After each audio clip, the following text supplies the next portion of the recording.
Olá, carinhas larocas, cá estou eu outra vez, o défilo do costume, a chatear-vos a carola. Vamos falar então de banda desenhada? Bora? E entra aí o genérico, entra o genérico. Ah, já entrou? Não entrou. Ah, vai entrar agora.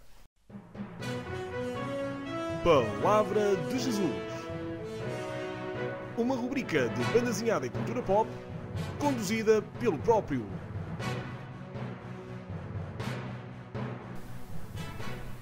Bem-vindos de volta então. Ora bem, hoje vamos falar então de 3 livrinhos, dos últimos que li. Vamos começar aqui com o Moonshine Volume 1, de Brian Azzarello e Eduardo Risso. Foi publicado pela Gifloy.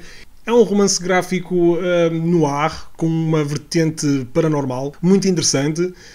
A mistura dos dois fatores. Isto passa-se durante a lei seca dos Estados Unidos, onde um gangster de Nova Iorque vem ao interior norte-americano à procura de um produtor ilícito de álcool. Já agora, para dizer que o Moonshine, e é pena não trazer aqui o significado da palavra Moonshine, e nunca é referido também na BD, Moonshine significava uma bebida ilícita de espirituosa, de alto teor alcoólico nos Estados Unidos, fabricadas de forma amadora, artesanal, que entretanto nos últimos anos penso que já se tornou legal, até por uma questão de problemas com o Estado norte-americano e etc. Mas estamos aqui a falar numa época em que isso ainda era ilegal. E, aliás, isto também tornou-se foi há muito poucos anos que se tornou legal, por isso quanto mais nesta altura. Pronto, e temos aqui uma história muito bem construída pelo Azzarello, com um ritmo fantástico, um mistério que se vai adensando de página por página, com as suas personagens típicas. Nota-se já, eles já trabalharam juntos, já é uma dupla que trabalha juntos há algum tempo, fez a grande saga Sem Balas, que recentemente o volume 1 também saiu pela Levar, na coleção dos 25 anos da Vertigo, e nada melhor que o Eduardo Risso para este estilo de banda desenhada, um estilo noir, de alto contraste de sombras, com as suas cores planas. Ele é um mestre mesmo neste tipo de estilo.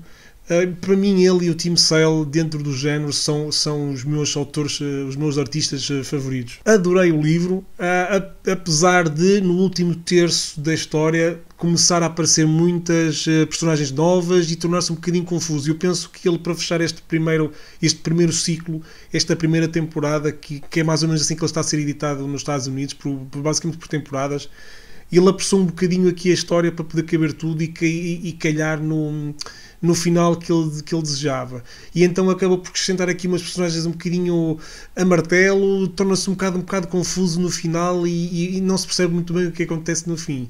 Seja como for, e isto como é para continuar, não vai interferir muito na minha nota final, digamos, que posso dar à ABD. É uma história que aconselho vivamente para quem gosta do género. E espero que o volume 2 não demore assim tanto quanto isso, porque quero ver o que é que se vai passar a seguir. A seguir trago-vos uma história de um autor português, o Miguel Montenegro, chamado Futuroscópio, um livro muito interessante num formato exatamente igual ao cómic. Tem aqui um livro da Goody para vocês verem que o formato é exatamente igual. Aqui está. Não é muito, eu digo isto porque não é muito normal. Este formato, mesmo a nível de encadernação, papel e tudo, é muito parecido com os TPBs norte-americanos. E eu quero salientar isto porque eu fiquei surpreendido, porque é raríssimo ver-se livros portugueses com este formato, porque as gráficas portuguesas não estão apropriadas para este tipo de dimensões, e por isso os editores portugueses geralmente preferem outro para ficar um bocadinho mais barato à produção, por causa do corte, a poupança do papel, etc. Pronto.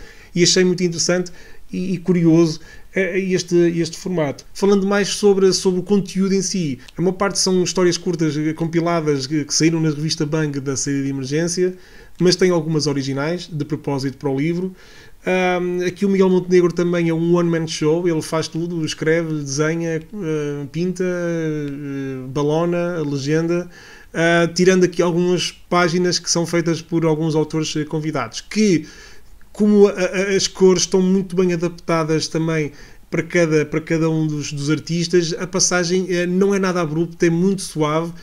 e encaixas perfeitamente. Eu achei fenomenal como conseguiram fazer com que isto ficasse equilibrado, apesar dos vários autores de convidados. Eu tinha um bocado de receio de começar a ler este livro. Porquê? Porque eu estou numa fase em que não me apetece ler, puxar muito pela cabeça. Eu quero coisinhas leves, coisinhas que não me façam pensar muito. E como o Miguel Montenegro é formado em Psicologia e a sinopse do livro falava também que seria muito sobre temas complicados e diferentes, e eu pensei, bem, isto se calhar deve ter segundas e terceiras leituras, deve ter várias camadas de ler, eu não vou conseguir ler isto porque não vou apanhar, ando muito cansado e se calhar não vou apanhar o que o autor vai querer dizer nas suas histórias.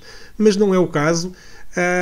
Elas são muito acessíveis e muito interessantes. Fala aqui em temas bastante importantes da sociedade atual. Isto passa-se num futuro de um universo estranho e diferente do nosso, mas faz o paralelismo com a nossa sociedade. Fala de temas que se podem encontrar nos dias de hoje, no mundo de hoje atual, de uma forma por vezes absurda, mas que faz todo o sentido. Este tipo de histórias faz lembrar outro autor português, que é o José Carlos Fernandes. Fez-me lembrar muito as histórias da pior banda do mundo.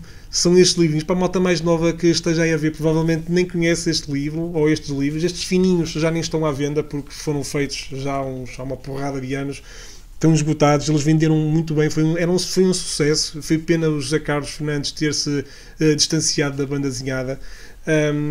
Mas poderão encontrar ainda, possivelmente, a versão integral dos 6 volumes num volume só. Penso eu que foi assim que saiu, pela Devir. Não foi há tanto tempo quanto isso e não deve estar esgotado. Por isso procurem nas livrarias, para quem não conhece. E pronto, como eu estava a dizer, faz-me muito lembrar então as histórias, apesar daquelas serem só de 2 páginas e aqui as do Miguel serem demais, mas a maneira como é contada e os temas e o absurdo das situações, apesar de tocar e de picar a atualidade e os pontos importantes da nossa sociedade, e o seu humor assim meio distorcido faz muito lembrar estas edições, e só por isso também já era um ponto interessante em ler aqui o Futuroscópio. E pronto, e o Miguel tem uma arte espetacular, eu por acaso gosto muito. Eu fui responsável por ele ter feito uma capa para a antiga Devir, do X-Men. Ele fez a capa do X-Men 50 e isso penso que o ajudou também a lançar-se nos Estados Unidos, mais propriamente na Marvel. Ele foi o primeiro autor português a desenhar para a Marvel, ainda antes de haver este fluxo de autores que depois se seguiram. Andou algum tempo desviado da banda desenhada, mas voltou em boa hora. Gostei muito deste seu livro. E por fim, e completamente diferente, trago-vos aqui um livro franco-belga da Gradiva, Magalhães até ao fim do mundo. Este livro que apanhou-me de surpresa porque eu não sabia do seu lançamento até o vir à venda numa livraria, e fiquei muito interessado por ele. O formato é um formato bem grande. Eu tenho aqui um Asterix para vocês compararem, para verem o tamanho, a diferença do tamanho. E eu adoro o formato franco-belga. Aliás, eu comecei a ler banda desenhada tirando o Disney e o universo de Maurício de Sousa, foi com o franco-belga. Eu desde muito novo que lia o Asterix, o Lucky Luke, o Spirou, Blake and Mortimer, etc. E portanto é um formato que me diz muito, e tenho muita pena de em Portugal neste momento quase não se editar a BD franco-belga. Há coisas muito interessantes contemporâneas a sair, e aquilo que vai saindo são coleções da asa com o público de séries antigas, já um bocadinho a cheirar a mofo, e que já não trazem nada de novo ao mercado nacional, e há muito boa coisa a sair em França que poderia vir para Portugal, e eu gostava muito, porque o meu francês também não é o melhor, e portanto custa-me muito ler em francês. Se tiver de ler, que remédio faço, e percebo a história, mas preferia não o fazer, e ver em português. Em Magalhães, como o próprio nome diz, conta a história do Fernando Magalhães e a sua famosa volta ao mundo, não de uma forma histórica e completamente seguido pelas regras e por aquilo que se sabe, que também não é muito, atenção, mas aquilo que se sabe do que aconteceu, mas também de uma forma ficcionada e até com um excelente plot twist no final, que eu adorei, e foi aqui que eu percebi, espera lá, isto não pode ser mesmo como aconteceu na realidade, e depois é explicado na parte final. Atenção, que realmente houve aqui muita ficção do autor, mas bem haja, porque também aquelas bandas desenhadas completamente chatas a contar a história, em 1519 passou-se isto, e depois não sei o quê, depois em 1520 não sei o que mais. Pronto, isso também é tão chato, que eu não tenho paciência para isso. E aqui a história não tem narração, basicamente é uma história contínua de diálogos entre as personagens, tem alguma pequena narração, mas é a contar só uma personagem ou outra a ler o diário de bordo da frota de Fernando Magalhães e do que se passou, mas só em casos muito pontuais é que isso acontece, e portanto a aventura aqui é muito engraçada. A arte é muito boa, muito agradável também, um bocadinho cartoonista, mas não o exagerado. Pena só mesmo que aqui a impressão ficou um bocadinho escura. Não sei porquê, isto acontece às vezes, mas não tira o brilho, principalmente das grandes paisagens e dos detalhes dos navios, etc., que eu achei magnífico. No final ainda somos brindados com um pequeno anexo sobre Fernando Magalhães e sobre a sua viagem do mundo, aquilo que se sabe, etc., para ficarmos um bocadinho a saber mais da realidade, do que aconteceu. E eu acho que isto também é um ponto muito forte desta edição portuguesa, que eu penso que não está na edição francesa, que é este contextualizar da situação toda. No final, ainda diz-nos que vai haver para publicar brevemente um Darwin a bordo do Beagle, que é um volume 1 de mais, que é uma continuação aqui da saga, da coleção dos descobridores. E estamos aqui a falar de um desenhador diferente, mas do mesmo argumentista, do Christian Clotte, que esteve em Portugal para apresentar este livro. Podem ver também no Central Comics, mas também deixo-vos aqui na descrição o link direto para poderem ir ver. Houve uma festa na Marinha Portuguesa em Lisboa com o lançamento deste livro e com som de autógrafos, etc. Para quem pôde ir ver, houve música também, etc. Aquilo foi bastante interessante. O Central Comics ia estar lá, mas infelizmente uma greve dos transportes públicos em Lisboa não permitiu que o nosso colaborador conseguisse ir à cerimónia, mas há fotografias e poderão ver aqui também na descrição, vão ver lá então e podem ver o que aconteceu. E pronto, 3 livrinhos completamente distintos uns dos outros, todos muito bons, cada um no seu estilo.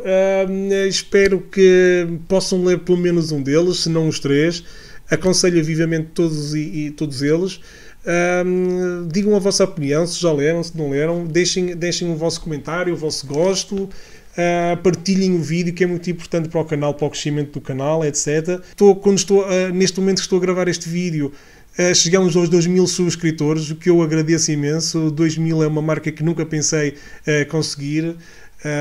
Espero que não deixe e que seja sempre a subir, e mesmo que seja um desgosto, digam alguma coisa, porque acho muito importante haver um diálogo e a vossa opinião, e deem sugestões para outros vídeos nos comentários. Por isso, por agora é tudo, espero vê-los em breve.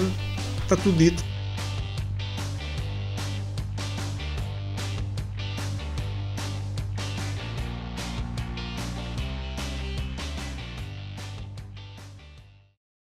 No final ainda somos brindados com um pequeno anexo